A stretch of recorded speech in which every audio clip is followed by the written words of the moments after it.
नमस्कार दोस्तों, कहानी कथा में आपका स्वागत है। विनीशा शाम को अपने पति के लिए जूस बना रही थी। तभी उसकी छोटी बहन पूनम का फोन आया। विनीशा ने जल्दी से फोन रिसीव किया और कहा, मैं अभी तुझे याद कर रही थी। तुझे आम का जूस पसंद है ना, इसलिए जब भी बनाती हूँ हमेशा तेरी याद आ जाती है। पर विनीशा की बहन पूनम बिल्कुल खामोश थी। जब विनीशा ने उसकी खामोशी का कारण पूछा तो पूनम की सिसकियों की आवाज विनीशा के कानों में साफ सुनाई पड़ रही थी। विनीशा बहुत घबरा गई और उसने पूनम से जोर देकर पूछा कि आखिर हुआ क्या है। तब पूनम ने डरते डरते बताना शुरू किया कि अभी मेरे मोबाइल पर किसी अनजान व्यक्ति का फोन आया था और वह मुझे कह रहा था कि वह मुझे जानता है और उसके पास मेरी कुछ फोटोज हैं और अगर मैंने उसकी बातें और शर्त नहीं मानी तो वह उन फोटोज को इंटरनेट पर डाल देगा। तब विनीशा ने पूनम से कहा, पूनम, ऐसे ही कोई गलत नंबर होगा, कोई सिर्फ ऐसे ही तेरे से मजाक कर रहा होगा। तू डर मत, कुछ नहीं होगा ऐसा वैसा।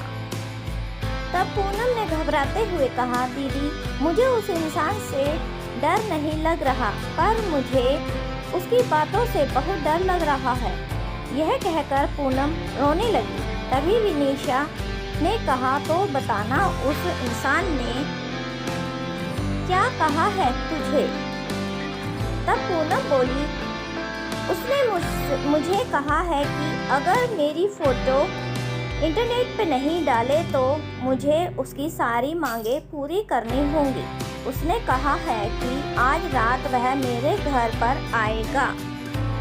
और इतना कहते ही पूनम जोर जोर से रोने लगी और रोते रोते बोली, दीदी, मुझे उसकी बातें सुनकर घिन आ रही है। ऐसा लग रहा है जैसे उसने मेरे साथ कुछ गलत कर दिया हो। अगर अभी वह मेरे सामने आ जाए तो मैं उसे इसी वक्त जान से मार दूंगी। इतना कहकर पूनम चीखने लगी। तभी विनीशा ने पूनम से कहा, अरे पूनम, तू संभाल अपने आप को और मुझे उस घिनौने इंसान का नंबर भेज, मैं उसे अभी मजा चखाती हूँ। यह कहकर विनीशा ने फोन काट दिया। पूनम ने उस बदमाश के नंबर और उसके बीच हुई बातें की रिकॉर्डिंग विनीशा को भेजी।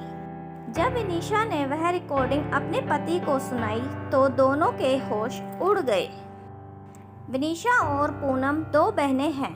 उनकी मम्मी का अभी 3 साल पहले ही देहांत हो चुका है और विनीशा की शादी 1 साल पहले ही हुई थी। घर में बस अब उसके पापा और पूनम ही हैं। अब मोबाइल पर ऐसी धमकी भरी अश्लील बातें कोई भी बेटी अपने पिता को आसानी से नहीं बता सकती, इसलिए पूनम ने सारी बातें अपनी दीदी विनीशा को बताई।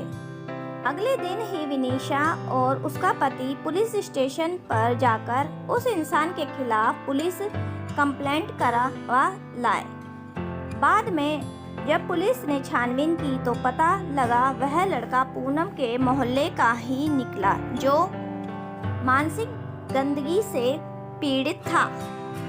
उसकी सोच और उसके विचार हर एक लड़की के प्रति घिनौनी नजर रखते थे। उसे पता था कि पूनम की मम्मी का देहांत हो चुका है और वह दिन भर घर पर अकेली रहती है और वे इसका फायदा उठा सकता है और वह लड़का अपनी बुरी नज़रों और घटिया बातों से पूनम की आत्मा के साथ खिलवाड़ कर रहा था।